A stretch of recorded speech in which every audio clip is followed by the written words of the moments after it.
Epstein. Ce qui ne devait jamais être dit. Il y a une erreur fondamentale que presque tout le monde fait avec l'affaire Epstein. On croit que le scandale, c'est lui. Ce n'est pas lui. Le scandale, c'est tout ce qui a fonctionné parfaitement autour de lui. Pendant plus de 25 ans, Jeffrey Epstein a évolué dans des cercles où l'accès est normalement verrouillé. Pas pour des millionnaires ordinaires, pas pour des criminels sexuels connus, encore moins pour des individus déjà signalés à la police.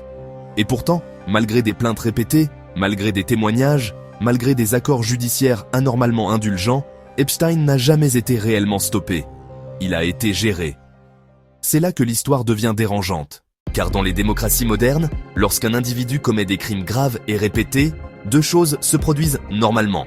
Soit il est incarcéré, soit il est neutralisé. Epstein, lui, a été préservé. Pourquoi préserver quelqu'un que tout le monde savait dangereux? La réponse n'est jamais dite clairement, mais elle se dessine dans les documents, les décisions judiciaires, les silences coordonnés. Epstein possédait quelque chose de plus précieux que l'argent.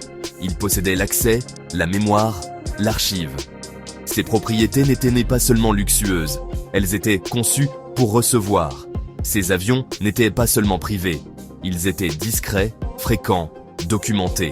Les registres de vol existent, les agendas existent, les témoignages existent. Ce qui n'existe pas, c'est un procès public qui aurait relié tout cela dans une narration cohérente. Et ce manque n'est pas un accident. Lorsqu'en 2008, Epstein obtient un accord judiciaire qui choque même des juristes chevronnés, une chose devient évidente. Le droit s'est plié. Des procureurs ont signé. Des autorités fédérales ont validé. Des institutions ont fermé les yeux. Ce genre d'arrangement n'est pas fait pour protéger un homme. Il est fait pour éviter ce qu'un homme pourrait révéler. Et plus les années passent, plus un motif apparaît. À chaque fois que l'affaire menace de s'élargir, elle est ramenée à une dimension individuelle. À chaque fois qu'un nom puissant apparaît, il est entouré de prudence, de conditionnel, d'oubli.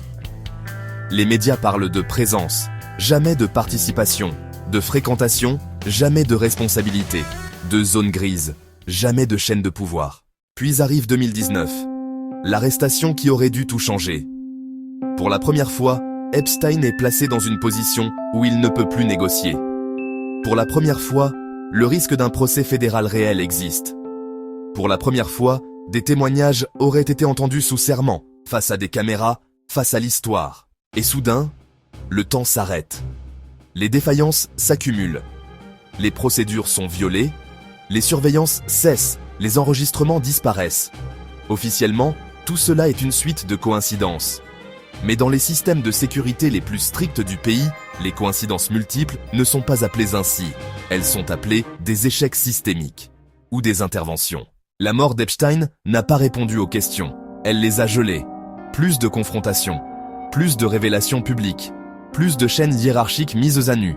Seulement des documents publiés par fragments, des listes sans contexte, des noms sans procès, des vérités sans conséquences. Et pendant que l'opinion publique se fatigue, autre chose se produit. Les structures continuent, les réseaux demeurent, les mécanismes de pouvoir ne sont jamais démantelés. Car l'affaire Epstein révèle quelque chose de bien plus large. Un monde où le chantage est une monnaie, où l'exploitation est une arme, où le silence est plus rentable que la justice. Ce monde n'a pas besoin de conspirations spectaculaires. Il fonctionne par intérêts convergents.